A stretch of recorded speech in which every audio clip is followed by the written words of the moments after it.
தமிழ்நாட்டில் பகுஜன் சமாஜ் கட்சியினுடைய தலைவர் ஆம்ஸ்ட்ராங்கின் படுகொலை பலத்த அதிர்வலைகளை ஏற்படுத்தி இருக்கிறது. நேற்று மாலை அவரது வீட்டுக்கு வெளியில் இருந்த பொழுது மர்ம நபர்கள் 6 பேர் கொண்ட கும்பல் வாகனங்களில் வந்து அரிவாளால் அவரை வெட்டி வீழ்த்தி இருக்கும் சம்பவம் பெரும் அதிர்ச்சியை ஏற்படுத்தி இருக்கிறது. அரசியல் ரீதியாகவும் தனிப்பட்ட ரீதியாகவும் இந்த சம்பவங்கள் குறித்து பல்வேறு கருத்துக்கள் பகிரப்பட்டு கொண்டிருக்கின்றன. உண்மையில் என்ன நடைபெற்றது, யார் இந்த ஆம்ஸ்ட்ராங் என்பது பற்றித்தான் இன்றைய கோடாங்கி.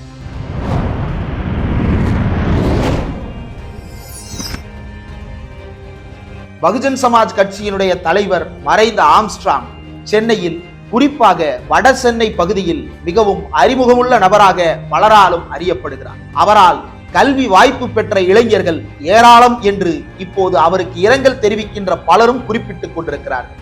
அவரால் கல்வி மட்டுமல்ல, வேலை வாய்ப்பு, சமூக சிக்கல்கள், கோர்ட் மூலமாக தீர்க்கப்பட வேண்டிய சட்ட சிக்கல்கள் என்று பல்வேறு விஷயங்களுக்கும் அவரை மக்கள் அணுகி இருக்கிறார்கள். அவர்களுக்கு அவர் தீர்வையும் பெற்று தந்திருக்கிறார். இதனால் மக்களின் அபிமானம் பெற்ற தலைவராக அந்த பகுதியில் அவர் வலம் வந்திருக்கிறார். கூடுதலாக சென்னையினுடைய மாநகர மன்ற உறுப்பினராகவும் அவர் இருந்தார் என்பது குறிப்பிடத்தக்கது. இந்த நிலையில்தான் நேற்று மாலை 6 மணி அளவில் அவர் படுகொலை செய்யப்பட்ட சம்பவம் பலருக்கும் அதிர்ச்சியை ஏற்படுத்தியது. இயக்குனர் ப. ரஞ்சித் மருத்துவமனை வளாகத்திலேயே உடைந்து அழுதது பலரையும் கலங்க வைத்திருக்கிறது. மேலும் இன்றைக்கு விடுதலை சிறுத்தைகள் கட்சியைச் சேர்ந்த நாடாளுமன்ற உறுப்பினர், விடுதலை சிறுத்தைகள் கட்சியின் தலைவர் திருமாவளவன் அவர்கள் நேரில் சென்று கண்ணீர் மல்க அஞ்சலி செலுத்திய காட்சிகளும் சமூக வலைதளங்களில் வைரலாக மாறி இருக்கின்றன. பலருக்கும் அதிர்ச்சியை ஏற்படுத்திய இந்த சம்பவத்துக்கு பின்னால் என்ன நடைபெற்றது, 8 பேர் இதில் கைது செய்யப்பட்டிருக்கிறார்கள்.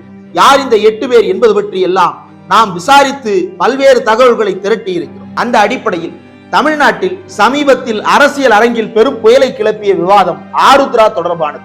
இந்த ஆருத்ரா தொடர்பான பல பேர் சமீபத்தில் கைது செய்யப்படுவதற்கு முன்னால் பிஜேபியில் சென்று அடைக்கலம் தேடிக்கொண்டார்கள் என்பது பலரும் அறிந்த உண்மை. இதில் ஆருத்ராவினுடைய நிறுவனர்கள் என்கின்ற வகையில் ஒரு சிலரும், ஆருத்ராவுக்காக கட்ட பஞ்சாயத்து செய்கின்றவர்கள் என்கின்ற வகையில் ஒரு சிலரும் பாஜகவில் தங்களை இணைத்துக் கொண்டார்கள் சமீபத்தில். அந்த வகையில்தான் ஆற்காடு சுரேஷ் என்னும் நபர் வெளிச்சத்திற்கு வருகிறார். இந்த ஆற்காடு சுரேஷுக்கும் இப்போது படுகொலை செய்யப்பட்டிருக்கும் பகுஜன் சமாஜ் கட்சியினுடைய தலைவர் ஆம்ஸ்ட்ராங்கிற்கும் என்ன தொடர்பு என்று நாம் விசாரித்த பொழுது, ஆம்ஸ்ட்ராங் அவர்களுடைய அபிமானிகள் ஒரு சில பேர் அவரிடம் ஆருத்ராவில் நாங்கள் பணம் கட்டினோம், அந்த பணம் ஏமாற்றப்பட்டிருக்கிறது, அதனை மீட்டு தர வேண்டும் என்று கோரிக்கை வைத்ததை அடுத்து அது தொடர்பாக ஆம்ஸ்ட்ராங் ஆருத்ரா நிறுவன தரப்பை தொடர்பு கொள்ள முயற்சித்திருக்கிறார். அப்படி முயற்சித்த போது ஆற்காடு சுரேஷ் ஆருத்ரா தரப்பினரால் அனுப்பி வைக்கப்பட்டிருப்பதாக தெரிய வருகிறது. ஆருத்ரா தரப்பிலிருந்து வந்த ஆற்காடு சுரேஷுக்கும் ஆம்ஸ்ட்ராங்கிற்கும் இடையே என்ன பேச்சுவார்த்தை நடைபெற்றது, இருவரும் நேரடியாக சந்தித்துக் கொண்டார்களா என்பது பற்றி முழுமையான விவரங்கள் எதுவும் கிடைக்கப்பெறவில்லை. ஆனால் ஆம்ஸ்ட்ராங் யாருக்காக இந்த முயற்சியில் ஈடுபட்டாரோ அவர்களுக்கு பணம் திரும்ப கிடைத்திருப்பதாகவும் ஒரு சிலர் தகவல் சொல்கிறார்கள்.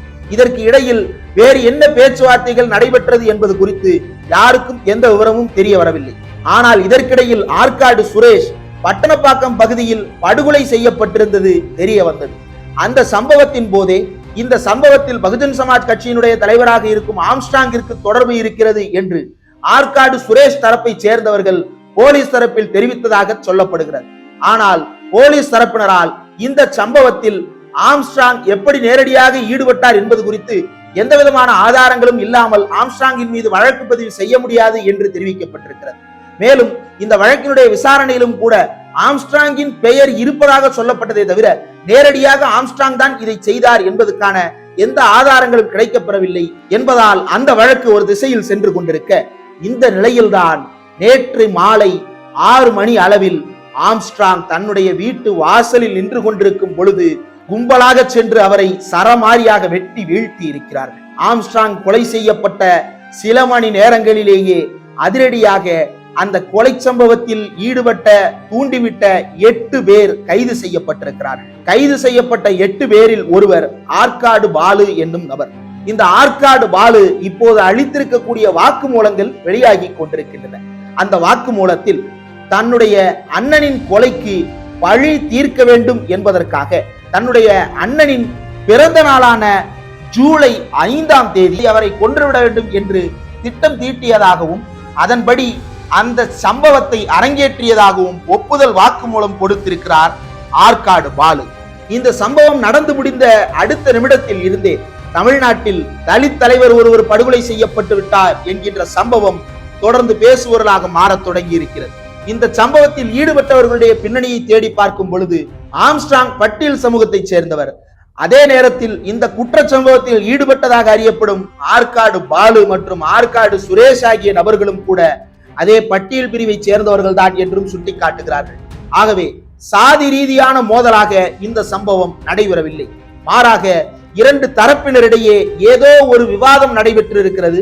அந்த விவாதத்தில் ஏற்பட்ட முரண்கள் அல்லது அதனால் ஏற்பட்ட விளைவுகள் தொடர்பான விவகாரத்தில் தான் இந்த இரண்டு கொலைகளுமே நடந்திருக்க கூடும் என்று இப்போது தெரிய வந்து கொண்டிருக்கிறது. மேலும் இது குறித்தான தகவல்களை திரட்டும் பொழுது ஆம்ஸ்ட்ராங் அவர்களின் மீது ஏற்கனவே 10க்கும் மேற்பட்ட வழக்குகள் பதியப்பட்டிருக்கின்றன. பட்டணப்பாக்கம் கடற்கரையில் கொலை செய்யப்பட்ட ஆற்காடு சுரேஷ் என்னும் நபர் பல ரவுடி செயல்களில் ஈடுபட்டு வந்ததாகவும் பிஜேபியில் அவர் இருந்ததாகவும் தகவல் சொல்லப்படுகிறது. கூடுதலாக இந்த வழக்கில் ஆம்ஸ்ட்ராங் அவர்கள் படுகொலை செய்யப்பட்ட வழக்கில் கைது செய்யப்பட்டிருக்கும் தர்மன் என்பவரின் மகன் 48 வயது நிரம்பிய செல்வராஜ் பாஜகவினுடைய SC/ST பிரிவு மண்டல தலைவர் என்று அடையாளம் காணப்பட்டிருக்கிறார். இந்த தகவல் இப்போது பலரையும் அதிர வைத்திருக்கிறது. ஆற்காடு சுரேஷ் கொலை வழக்கின் பொழுதே ஆம்ஸ்ட்ராங் அவர்களுடைய பெயர் அடிபட்டது குறித்தான செய்தி குறிப்புகளும் ஆங்காங்கே இடம்பெற்றிருக்கின்றன. பட்டணப்பாக்கம் கடற்கரை சாலையில் பட்டப்பகலில் ரத்தம் சொட்ட சொட்ட நடந்துள்ள படுகொலை பதற்றத்தை ஏற்படுத்தியதாக வெளியான செய்தி குறிப்பில் புளியந்தோப்பு பகுதியைச் சேர்ந்த ஆற்காடு சுரேஷை 7 பேர் கொண்ட கும்பல் வெட்டி சாய்த்திருக்கிறார்கள். ஆற்காடு சுரேஷை பொறுத்தவரையில் கடந்த ஆண்டு கொலை வழக்கு ஒன்றில் ஆஜராகிவிட்டு பட்டணப்பாக்கம் கடற்கரையில் சாப்பிட சென்ற போது அவரை கும்பல் வெட்டி கொலை செய்தது. இந்த கொலை தொடர்பாக போலீசார் பல்வேறு கோணங்களில் விசாரணை மேற்கொண்டு வந்தார்கள். இந்த கொலைக்கும் ஆம்ஸ்ட்ராங்கிற்கும் தொடர்பு இருப்பதாக அப்போது ஒரு பேச்சு அடிபட்டது. இந்த நிலையில்தான் ஆற்காடு சுரேஷின் சகோதரர் பாலு மற்றும் பிஜேபியினுடைய SC/ST மண்டல தலைவர் செல்வராஜ் உள்ளிட்ட 8 பேர் காவல்துறையினரால் கைது செய்யப்பட்டிருப்பதாக தகவல் வந்திருக்கிறது. இது முன்விரோதத்தால் நடந்த கொலைதானா அல்லது வேறு எதுவும் காரணங்கள் இருக்கிறதா என்பது குறித்து போலீசார் இப்போது விசாரித்து வருகிறார்கள். இந்த சம்பவத்தை பொறுத்தவரையில் பகுஜன் சமாஜ் கட்சியினுடைய தலைவர் என்பதற்காகவோ அல்லது பட்டியல் சமூகத்தை சேர்ந்தவர் என்பதற்காகவோ அரசியல் நோக்கங்களுக்காகவோ இந்த கொலை நடைபெறவில்லை என்கின்ற ரீதியில் தான் வழக்கு நகரத் தொடங்கி இருக்கிறது. இந்த படுகொலை பட்டியல் பிரிவை சேர்ந்தவர் என்பதால் நடைபெறவில்லை என்பதை காவல்துறை வெளிப்படையாக தெளிவுபடுத்த வேண்டியதுதானே என்பதும் கூட இப்போது விமர்சனமாக வரத் தொடங்கி இருக்கிறது. கொலை சம்பவங்களை பொறுத்தவரையிலும் சரி அல்லது இதர குற்றச்சம்பவங்களை பொறுத்தவரையிலும் சரி, ஒரு குற்றவாளி எந்த சமூக பின்னணியை சேர்ந்தவர் என்பதை காவல்துறையினர் வெளியில் அறிவிப்பது வழக்கமாக இருந்ததே கிடையாது. அது சமூகத்தில் பல அதிருப்திகளையும் அல்லது ஸ்டீரியோடைப் எனப்படும் பொதுமைப்படுத்தலையும் ஏற்படுத்திவிடும் என்கின்ற காரணத்தால் அந்த சம்பவங்கள் குறித்த சாதி விவரங்கள் வெளியில் தெரிவிக்கப்படாது. ஒருவேளை இது சாதி ரீதியாக நடைபெற்ற படுகொலையாக இருக்கும் பட்சத்தில் அது குறித்த விவரங்கள் வெளியிடப்பட்டிருக்கும். அப்போதும் கூட அவர் என்ன சாதியை சேர்ந்தவர் என்பதை காவல்துறையினர் வெளியில் ரிப்போர்ட்டாக கொடுப்பது கிடையாது. அது சமூக பதற்றத்தை ஏற்படுத்திவிடும் என்கின்ற காரணத்தால் அந்த தகவல் நீதிமன்றத்தில் தான் தெரிவிக்கப்படுமே தவிர மக்கள் மன்றத்தில் செய்தியாளர் சந்திப்பில் தெரிவிக்கப்படுவது இல்லை. ஒட்டுமொத்தமாக நடைபெற்றிருக்கக்கூடிய இந்த படுகொலை பலருக்கும் அதிர்ச்சியை தான் ஏற்படுத்தி இருக்கிறது.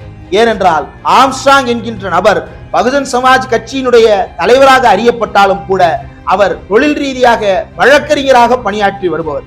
ஒரு வழக்கறிஞராகவும் சரி அல்லது தனிநபராகவும் சரி பலருக்கும் கூட நல்லெண்ண அடிப்படையில் பல நேரங்களில் உதவிகளை செய்திருக்கிறார் என்பதுதான் அவர் குறித்து மக்கள் தெரிவிக்கக்கூடிய அபிமானமுள்ள கருத்தாக இருக்கிறது. பல்வேறு கட்சியைச் சேர்ந்த தொண்டர்களும் கூட ஆம்ஸ்ட்ராங் அவர்களுக்கு இரங்கல் பதிவுகள் எழுதும் பொழுது கல்வி மறுக்கப்பட்ட சமூகத்திற்கு கல்வியை எப்படி எட்டி பிடிப்பது என்பது குறித்த தெளிவை ஏற்படுத்தும் வகையில் ஆம்ஸ்ட்ராங் பல இடங்களில் செயல்பட்டிருக்கிறார் என்றும் அவர்களுக்கான வேலை வாய்ப்பை பெறுவது அல்லது அவர்களுக்கான சட்ட சிக்கல்களை தீர்த்து வைப்பது என்கின்ற ரீதியில் அவர் அந்த சமுதாயத்திற்காக பணியாற்றியவர்களில் ஒருவர்தான் என்பதையும் கூட பலரும் இப்போது எழுத தொடங்கி இருக்கிறார்கள். ஆம்ஸ்ட்ராங் அவர்களுடைய மறைவை தொடர்ந்து தேசிய அளவில் பகுஜன் சமாஜ் கட்சியினுடைய தலைவர் மாயாவதி நாளை சென்னை வருவதாக அறிவித்திருக்கிறார். அதுவரை மக்கள் அனைவரும் அமைதி காக்க வேண்டும் என்றும் தெரிவித்திருக்கிறார். இது குறித்து இரங்கல் குறிப்பை வெளியிட்டிருக்கக்கூடிய அகில இந்திய காங்கிரஸ் கட்சியைச் சேர்ந்த நாடாளுமன்ற எதிர்க்கட்சி தலைவர் ராகுல் காந்தி MP பேசும் பொழுது இந்த சம்பவம் பெரும் வருத்தத்தை ஏற்படுத்துகிறது. தமிழ்நாடு அரசு உரிய நடவடிக்கை எடுக்கும் என்று நம்பிக்கை தெரிவித்திருக்கிறார். மேலும் தமிழ்நாட்டின் முதலமைச்சரும் திமுகவின் தலைவருமாகிய மு.க. ஸ்டாலின் பகுஜன் சமாஜ் கட்சியின் மாநில தலைவர் திரு ஆம்ஸ்ட்ராங் அவர்கள் படுகொலை செய்யப்பட்ட சம்பவம் பேரதிர்ச்சியையும் பெரும் வருத்தத்தையும் அளிக்கிறது. கொலையில் சம்பந்தப்பட்டவர்களை காவல்துறை இரவோடு இரவாக கைது செய்திருக்கிறது. திரு ஆம்ஸ்ட்ராங் அவர்களை இழந்து வாடும் அவரது கட்சியினர், குடும்பத்தினர், உறவினர்கள், நண்பர்கள் என அனைவருக்கும் எனது ஆழ்ந்த இரங்கலையும் ஆறுதலையும் தெரிவித்துக் கொள்வதோடு வழக்கை விரைவாக நடத்தி குற்றவாளிகளுக்கு சட்டப்படி உரிய தண்டனை பெற்றுத்தர காவல்துறை அதிகாரிகளுக்கு உத்தரவிட்டுள்ளேன் என்பதையும் தெரிவித்திருக்கிறார் முதலமைச்சரும் திமுக தலைவருமாகிய மு.க. ஸ்டாலின். ஆம்ஸ்ட்ராங் அவர்கள் படுகொலை செய்யப்பட்ட விவகாரம் குறித்து ட்வீட் வெளியிட்டிருக்கின்ற தமிழ்நாட்டினுடைய விளையாட்டு மேம்பாட்டுத்துறை அமைச்சர் உதயநிதி ஸ்டாலின் இந்த சம்பவம் குறித்து வேதனை தெரிவித்திருக்கிறார். ஆனால் அதே நேரத்தில் தமிழ்நாட்டுடைய பிஜேபி தலைவர் அண்ணாமலை பகுஜன் சமாஜ் கட்சியின் மாநில தலைவர் ஆம்ஸ்ட்ராங் அவர்கள் கொலை குறித்து தன்னுடைய ட்வீட் ஒன்றை வெளியிட்டிருக்கிறார்.